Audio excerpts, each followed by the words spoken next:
రామ చక్కని సీతకి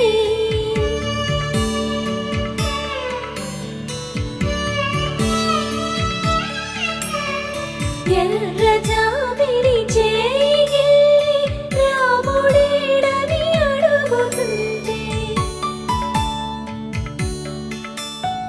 చూడలేదని పెదవి